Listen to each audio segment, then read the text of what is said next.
Well, the good thing we checked that one, huh? All right. Almost got out of the chute and, failed.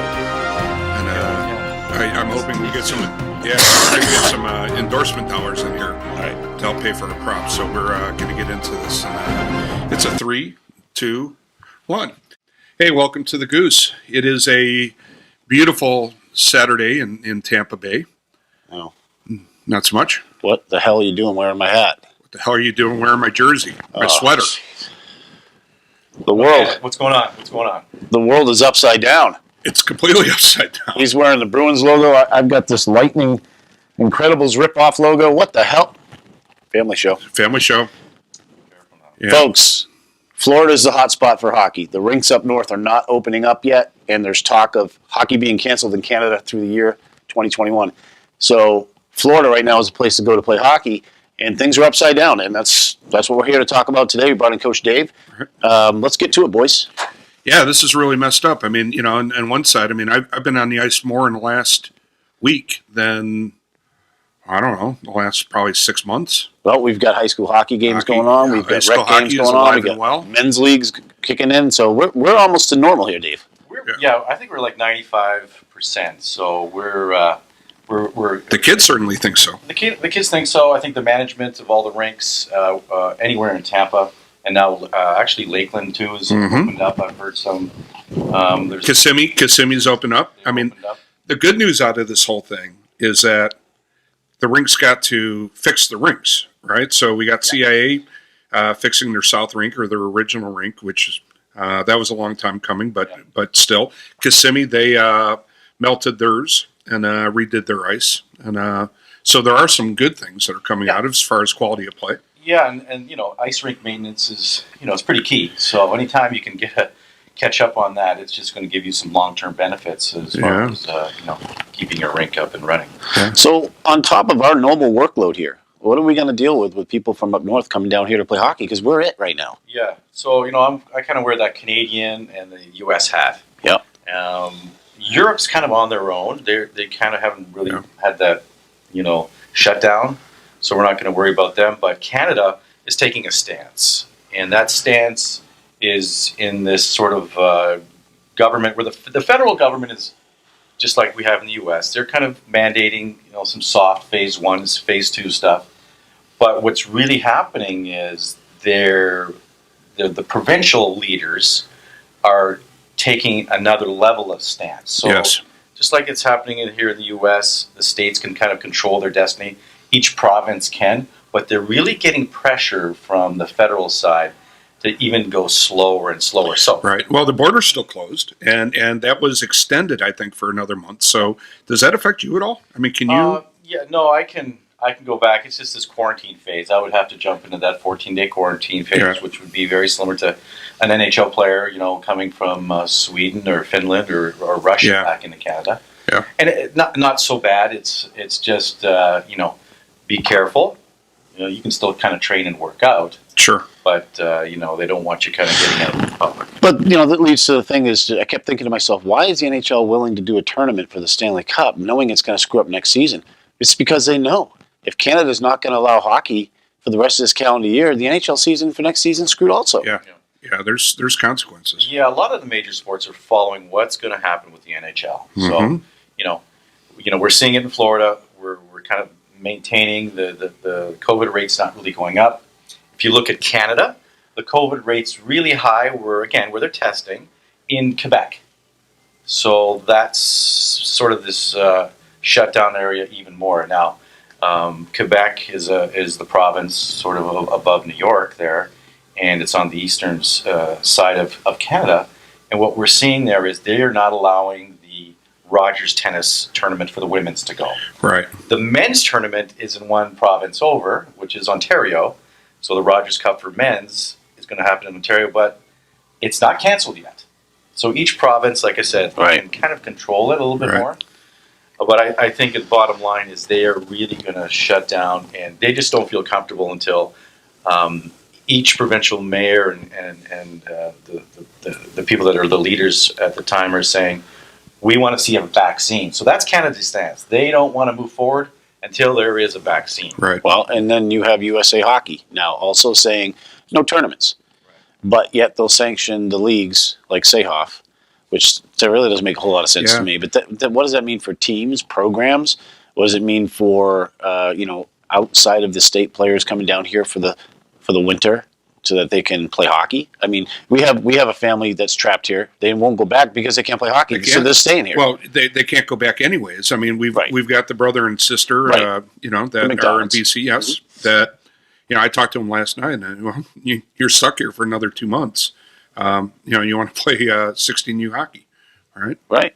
Well, yeah, I think I saw some of my clients go back to Pittsburgh because the ice rinks in Pennsylvania did open up. Yes. Which is, it's a good sign. That is good. I think we're in this phase for another 60 days or so, but each rink is doing their part. Their management team is trying to do their best. Yeah. Like I said, lobbying And a out. job well done. I mean, I still, initially, I thought, okay, this is going to be a phase where, we're going to see everyone with spritzer bottles quitting. And I'm not making light of this, okay? I mean, but it's hard for me to explain it on the fact that we're keeping the rinks clean and disinfected, right?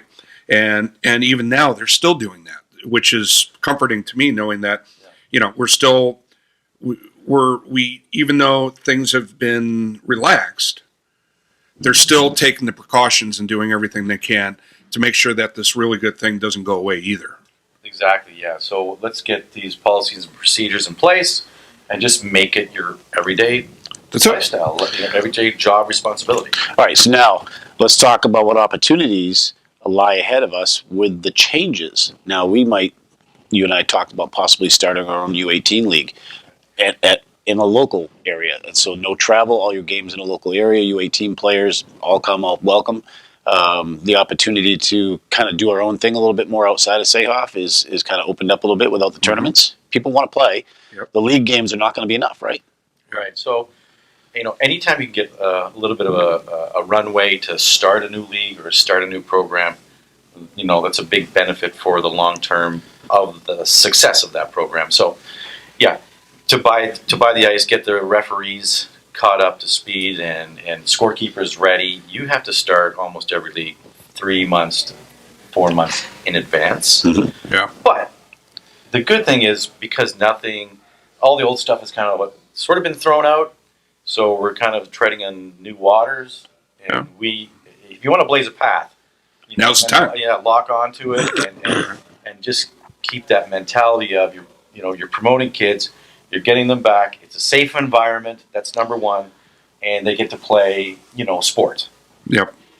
Yeah. Well, we've the high school scrimmages. So we've got kids for Friday, and then we added a Tuesday, and now we've added a Sunday. Yep, we had a scrimmage last because Thursday. we're trying to stay in that that safety bubble, or trying to keep it to where it's not complete mayhem. And it's amazing all the kids that are just chomping at the bit. I mean, what concerns me is like Boston, how hard they're going to get hit, because we have, for the girls' side, we have the Beantown, which I don't think is going to happen. Beantown, they're Battle still of in phase Boston, two. Hockey Night in Boston.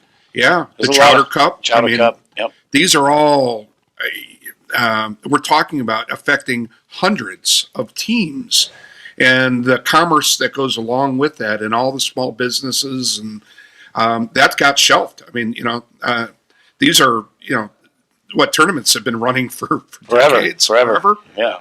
right? I mean, what a kick in the. Yeah, the economy up there is, the fingers that the outreach from hotels to people to instructors to food places, the hockey economy It's big. very vast. Yeah. It's not only is it being used to being a northern sport, Yep. it's in every state now. Yes. So it's one of the more national sports Right. for youth. Well, what about the equipment side of it too? Right. We had the manufacturers shut down. Yeah. Right. And then Bauer changed gears, and they're making COVID stuff. They're making masks, and Sparks did a thing where they were doing that stuff, and that whole 3D printer community, they stepped up. Right. Yeah. So now we're going to have supply issues. I mean, if you're not seeing it today, good luck. I don't. It may be a holiday season gift by the time things get here. So there's all these ripples that are going on. Yeah, I with this. can't get Wyatt's size in his skate right now, and he needs new skates bad. Yeah. So That Yeah. supply chain is totally disrupted. We relied on China so much for our protective equipment for almost every brand from hockey. Yeah. Or all sports. Yeah. You know. Bauer, they saw this, I think, about 8-9 years ago. Bauer CCM decided to make their high-end skates and their high-end gloves in Canada and the U.S. Okay. So they assembled, did everything. They imported some steel, but they were really, they didn't want to lose that NHL connection with their top-end skates. Okay. Everything else below that, they did their R&D in Canada and the U.S., but they sent it offshore to kind of build Right. and then ship it back. So Right. that part is, which used to be a 7-week turnaround now is probably going to be 21. Rollerblades, forget it. Yeah, Not a Yeah. pair to be found in the country. No. Not new. new or used. Yeah. Right. Right. Yeah, the used equipment business is really, taken over. Yeah, for sure. Had a nice spike. well, speaking about economy, what about the junior teams up north of Canada? The leagues too. I mean, you may have whole leagues full. Oh, for Yeah. sure. Yeah, no, I have some good friends that are commissioners of junior hockey leagues in Ontario. And, they are in a holding pattern. Yeah, And just imagine if you're a junior hockey team owner, your budget. well, sure, What would you need to bring in right and now? they're not flush with cash. No, Right? No. Not in the hockey business. It is like paycheck to paycheck. Right. Almost. Yeah. So this could be devastating to a lot of leagues up north. Yeah. It's been devastating already. I mean, you think about the colleges. I mean, we don't even know when we're going back to school. So all the fall classes or all the fall sports have been canceled. Right? Yeah, I still can't wrap my head around that because, a lot of the universities are literally cluttered with student athletes. Yes. And if you just tell them, listen, there's no sport, what's their motivation to come to campus? Well, that's it. There's none. To enroll again and spend their money. They're going to kind of chill out. Yeah. Yeah. My daughter was saying that the ACTs are canceled. It will So actually, now you can't even do your college entrance exams. and think about this: they canceled the ACT, right? And then they put it back on. Max is taking his today. Really? Yeah. Well, there you go. All right. Well, thank So God for he that. was complaining because they changed it back at the last minute. He goes, and I didn't study because they told me it was canceled. Right. So I mean, again, the world is upside down. We, everybody's pivoting. I mean, I see the changes happen. And change happens it takes a long time to change anything. Not this time. Not this time, no. It's just, you've got to be ready. You got to keep your head on a swivel, like for all hockey players. I hope Canada, kind of, looks at, the NHL. They want to go back to camp July 10th. I'm seeing guys skating already on my Twitter feeds and Instagram feeds. The Oilers and the Islanders have, small group training. Tampa Bay Lightning are here training. And So if the Canadian players are on the other side of the border, yeah, I mean, I'm assuming since you don't like the NHL doesn't trump.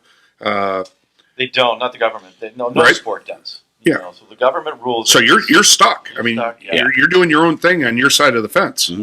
Yeah. So, they're saying phase 2, and I respect that the NHL, their phase 3 is totally predicated on what scientists are saying and where we are with the virus. Yeah. And if they can get everybody on board, and each club has a doctor, and they go through their checklist of what they need to be safe. They're already minimized the amount of staff that can be in the building. Yeah. Yeah. So I'm in favor of getting these guys to some hub cities. Right. I really mean, just to plug Florida. I can't believe they didn't just take Florida over. Right. Doesn't They make could sense have- to me. they Where could have at? had a division. You have Jacksonville? everything in place. Yeah, Jacksonville could have had a division. Yep. Orlando's rink could have had, the Amway Center could have had a division. Tampa Bay Lightning's rink could have had a division. And the Florida Panthers BB&T Mhm. Center could have had a whole division. Yes. And if they needed some practice, they can go over to the Hertz Arena Right. in Right. Fort Myers, Fort Myers, yeah. for their 5th sheet, Yes. which is a 7,000 seat stadium. Right. And, with our heat and all the other benefits that they're saying COVID doesn't like, it would have been Guess what? a phenomenal fit. Now we see who's coming to the National the Republic National. The talking, national yeah. convention is going to be in Jacksonville. So from North Carolina, they're moving down to Jacksonville. So Florida is the hot spot for hockey right now in the country, in the world, really. Well, and Outside hopefully, of and hopefully for Sweden. all the right reasons. I mean, it's weird because the things that are changed. I go to work every day, and the receptionist texts, does the probe to the forehead to make sure I'm alive, Right. and make sure I don't have a fever, right? So that's probably not going to change ever. I hope Nobody's so. going to be probing my head. I can tell you that right now. Oh, so nor would they want to. I think. I mean, Really, not a lot in there. yeah, that requires a couch. I think. But I see as far as the hockey community is concerned, I really see parents are going to have to make decisions. Yeah. Right now, whenever I talk to clients in Chicago and Ohio and Minnesota, they're like, "We're waiting. Any day now, we're going to open up our rinks. Oh, we're going to get back on the ice." And it might not happen. So they're making a decision, for their future of their kid that, maybe I better get to Florida and kind of set up shop there for a little bit, or, get some family, drop Hope so. their kids off and have them come to the rink. So Yeah. we're very proactive here, and it's safe. We're not kind of. No, it's not reckless. I mean, it's not. It's good. And people need to understand, hockey's not the kind of sport that you can take a whole year off and get right back to the level you were at before. Yeah. Okay, you Yeah. interrupt a career. I mean, I'll go back to Tim Thomas when he took the year off, right? He came back. He wasn't the same goaltender. His age, taking a year off. Right. But think of all the guys in the pros right now that are towards the end of their career. Taking a year off is not. That's going to shorten that career even more. Yeah. I took 10 years off. USA Hockey. And it shows, my friend. I know. Working on that. That's why we got PAGs. Yeah, USA Hockey, Hockey Canada, they've kind of dialed it into through the analytics and all their kind of research. When you're that 12, 13, 14-year-old, that's your golden window. It's train. Oh, games are great, and that's what we're seeing now with these pickups. The games give you a whole other environment to kind of move the puck, do some dangles, keep your head up. Yeah, I want the kids thinking. I don't want the get into kids going traffic. stale mentally. Yeah, but that 12, 13, 14, I'm telling you what, if you can just, take a solid balance of skill training, and then jump on the ice and do these games, that's going to be the best benefit for you. Yeah. Our two teams have had 3 90-minute tilts in the Right. last 3 weeks, right? And they do a lot of training here. Yeah. And we've been able to see the progress in just 3 weeks of the kids expanding their stamina, their endurance, and their skill set right there on the ice in front of us. Well, and then when they switch to the high school game, that's 60 minutes. Yes. Yeah, it's a blur. They don't. They're still ready to play a third period of hockey. I mean, they're not even breaking sweats, which is I find amazing. I mean, that's really a testament to that 90 minutes of conditioning. We run. I mean, They're going. Yeah, and I haven't been kicked out yet as a ref, and I'm still looking for that first paycheck. By the way. What's coming? Just check the mailbox. Yep. Maybe then I'll start picking up the pucks. Well, and that's good. You see a huge difference when you can kind of, get the coaches involved more. That's my number one rule. Since I've been here in Florida, the more chances you can give a coach to coach and get him engaged, longer on an ice session, the way more benefits that the Absolutely. coach will feel that he's kind of given back, and that the players are going to be able to absorb. The 45 minutes to 60 minutes is a really hard. Yeah. Right. Well, it's not even that. I mean, really you're talking about 20, 30 minutes because you spend the first 10 minutes doing whatever. I mean, as everyone's kind of articulating the game plan or Warm-ups. warm-ups and what have you. So, right, so now it's 50 minutes. Right. And then it's another 5 minutes of, okay, this is what we're going to do. Yeah. So now you're, and you're right, that window. So now it's a half hour, 40 minutes of hockey. Right. Right. This is why we like to run the 90-minute sessions. It gives us more opportunity to work with the kids and gives them an opportunity to extend that wind, Right. And it's expensive. That's just part of the landscape here in Florida. I grew up in Canada where it cost money, but our 90-minute sessions weren't really breaking the bank, and Yeah. Well, it was nice the last 3 months of not having to spend anything, and now I did break the bank. Yeah. Oh no, it's back to normal again. Yep. as far as the bank account goes with spending money on hockey. So I just hope. I think we're right there. We're leading the way. Kind of. I don't say we're blazing. So we're trying to get things back. You know what? We're trying to get things back to normal. I can't do this anymore. I'm sorry. I can't do it. God, you know what? Don't disrespect that sweater. Just because it's got your graduation year, is that your age? Yep. Both. Sometimes it feels like it. me After my- being on the ice the way that I have. Yeah. I'll have to get that defumigated.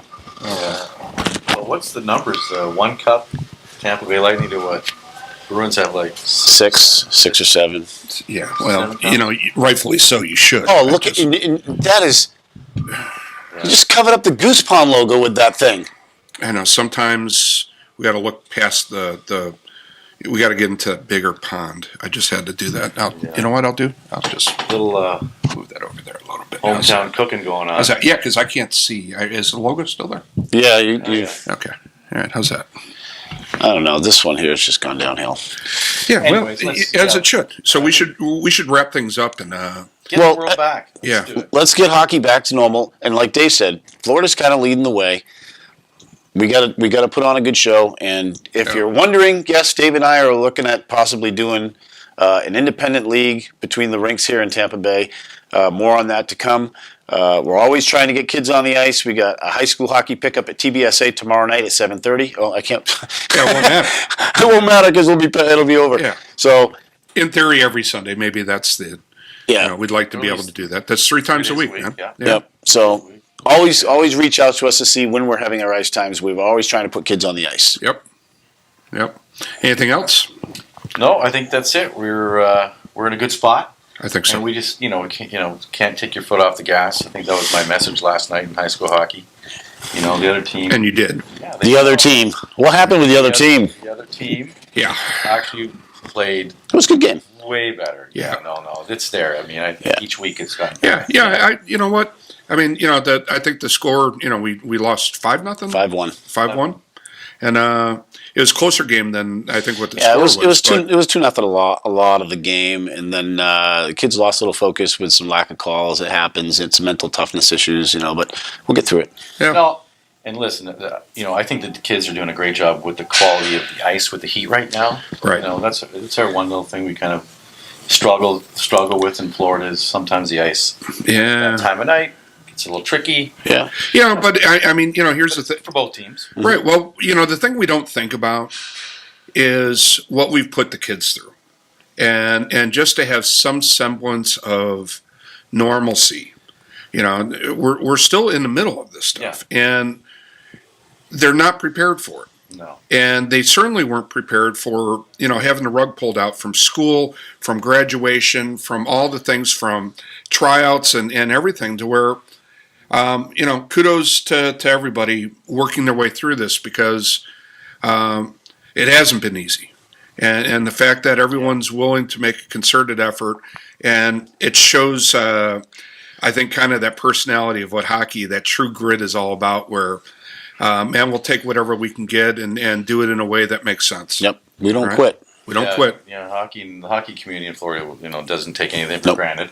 Right. And then, whatever you can do is, you can only ask these kids to give their best. They're not robots. Yeah. And, but you can see when they're in a locker room and they're talking to their friends, they feel like they're connected again. That's it. Yeah. Yeah. My biggest peeve with that stuff is that when you go in the rink, when you enter those doors, you get that whiff of the arena, first and foremost, that tells you where you're at, right? Right. Unmistakable. There's nowhere else in the world that you can go, but hockey rinks share that same funk, right? Yeah. And it's nice to have that. The kids have got to be able to get through those doors and know that for an hour, 2 hours, 3 hours, there's a sense of normalcy. Yeah. And it is so huge for just that sanity and to talk to your friends again in a locker room, to see them live, not on Facebook, not on Zoom, but to have that social interaction. We're humans, and it's nice to have that back. Yep. All right. Well, as we continue to lead the way, stay on the ice, keep shooting those pucks, and we will see you next time. Yeah, that's a wrap.